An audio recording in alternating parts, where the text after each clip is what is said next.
یہ آڈیو سلسلہ رمضان کہانی سیرت النبی صلی اللہ علیہ وآلہ وسلم کے سلسلے کی دوسری قسط ہے جو سنو کہانی میری زبانی کے لیے ریکارڈ کی جا رہی ہے، اور میں ہوں قصہ گو عمران کیرانوی۔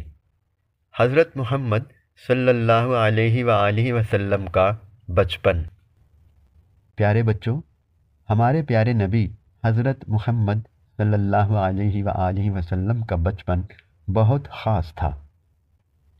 دنیا کے تمام بڑے اور مشہور لوگ جنہوں نے اپنے بچپن اور جوانی میں مختلف تکالیف اٹھائیں، ان میں کوئی بھی ایسا نہیں جس نے آپ صلی اللہ علیہ وسلم سے زیادہ اپنے بچپن اور جوانی میں تکلیفیں اور مشکلیں برداشت کی ہوں۔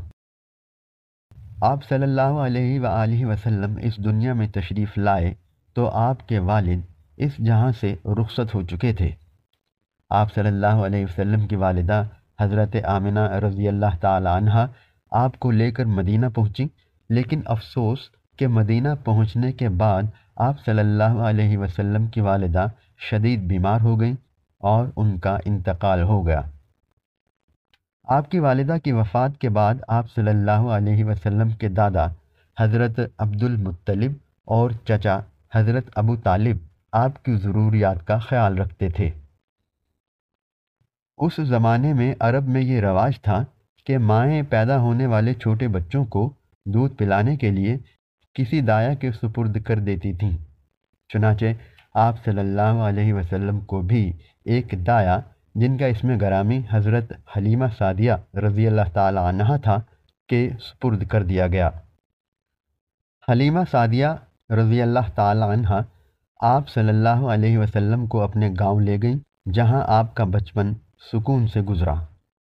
پیارے بچوں، حضرت محمد صلی اللہ علیہ وسلم کا بچپن انتہائی سادہ تھا۔ آپ صلی اللہ علیہ وسلم نے بچپن میں بھی کبھی جھوٹ نہیں بولا اور آپ ہمیشہ سب کے ساتھ نرمی سے پیش آتے تھے۔ آپ صلی اللہ علیہ وسلم کی زندگی میں ہمیں ہمیشہ سچائی، امانت داری اور حسن سلوک کا رنگ نظر آتا ہے۔